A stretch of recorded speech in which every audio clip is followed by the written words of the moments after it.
Video ini saya tujukan kepada orang yang katanya ahli agama, yang katanya pandai dalam beragama, yang katanya sudah tahu tentang agama, yang sering menyesatkan orang lain yang berbeda pendapat, yang sering mengatakan sesat dan tersesat.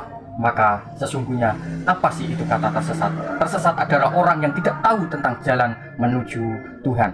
Atau tersesat, atau ibarat kata ketika kita mencari alamat orang, belum tahu tentang alamat, hanya dikasih tahu tentang alamat jalan ini. Ketika di dalam pertengahan perjalanan kita bingung, tidak tahu tentang alamat yang kita tuju, maka kita bertanya kepada orang. Itu yang namanya tersesat.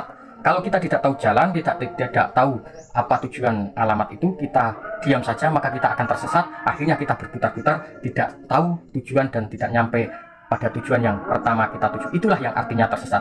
Dan masalah tersesat, kalau memang ingin meluruskan atau jalan Shirathul Mustaqim lurus untuk mencapai tujuan yaitu Tuhan, maka banyak sekarang orang ini tersesat. Maka sadarkanlah pejabat-pejabat kita negara Indonesia yang tersesat, yang tidak tahu tentang Tuhan, yang tidak tahu tentang Allah, yang tidak tahu tentang beragama. Itulah pejabat-pejabat kita Indonesia, itu banyak yang tersesat. Jadi kalau memang Anda tokoh agama, ahli agama yang menyesatkan orang-orang yang berbeda pendapat, yang berbeda agama, maka luruskanlah orang-orang yang ada di pemerintahan, pejabat Indonesia yang tersesat, yang tidak tahu jalan Shirathul Mustaqim, jalan yang lurus, jalan untuk menuju Tuhan. Kenapa?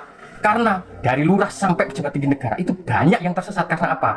Contoh tersesat yaitu korupsi merajalela, tidak jujur, tidak amanah, munafik. Itulah orang yang tersesat, orang yang tidak tahu tentang Tuhan, tidak tahu jalan menuju Tuhan. Itu sudah ada dijelaskan di dalam Al-Quran tentang orang munafik yang tidak percaya dengan kebenaran. Maka dari itu ketika ada orang yang menyesatkan orang lain, maka luruskanlah pejabat-pejabat kita Indonesia untuk tidak tersesat agar tetap di jalan Tuhan, jalan Shirathul Mustaqim. Cukup sekian dari saya. Wassalamualaikum warahmatullahi wabarakatuh.